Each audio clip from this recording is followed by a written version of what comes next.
আগামীকাল আপনি মৃত্যুবরণ করবেন। একটি ভাইবা বোর্ডের প্রশ্ন ছিল যে খবরটি পেলে আপনি কি করবেন। জবাবে বলছিল, বেছে বেছে আমার শত্রুদের সাথে সাক্ষাৎ করব।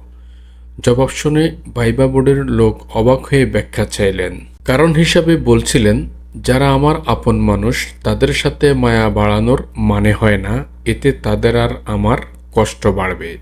বরং আমার প্রতি যাদের ক্ষোভ, তাদের সাথে একটু ভালো সম্পর্ক করে গেলে তারাও হয়তো আমার জন্য শুভকামনা করবেন। জি, ব্যাপারটা গুরুত্বপূর্ণ। আপনার সব কাজ যেন আপনার জন্য না হয়, কিছু কাজ শত্রুর কথা ভেবে করবেন, তাতে আপনারই লাভ হবে। যে লোকটা আপনার লেখার বানান ভুল ধরে, সে লোকটা আপনার লেখার প্রশংসাকারীর চেয়ে গুরুত্বপূর্ণ। তাকে আনফ্রেন্ড না করলে লাভ আপনারই, তার বয়স সঠিক বানান আপনি পরবর্তীতে লিখবেন। প্রতিটি অর্জনের পেছনে শত্রু থাকলে সেটা দ্রুত ফিডব্যাক পাওয়া যায়, তবে সেটা কঠিনও বটে। তবে মনে রাখবেন, আপনার শত্রুরা আপনার জন্য গুরুত্বপূর্ণ, তাই তাদেরকে ভালোবাসুন। একটা মানুষ যখন আপনাকে গালি দেয়, তখন সে গালির মেসেজটা সেন্ড করেই আপনার কাছ থেকে একটা গালি শোনার অপেক্ষা করে। আপনি যদি গালি দিয়ে দিলেন তাহলে ব্যাপারটা শেষ।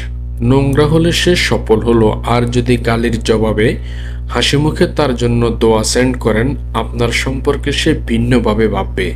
বিশ্বাস করুন, সে আপনাকে নতুন করে দেখবে। Do something different. নিজেকে আবিষ্কার করুন, সবাইকে ভালোবাসুন। দিন শেষে আপনার শত্রু আপনাকে নিয়ে ভাবতে বসে যাবে।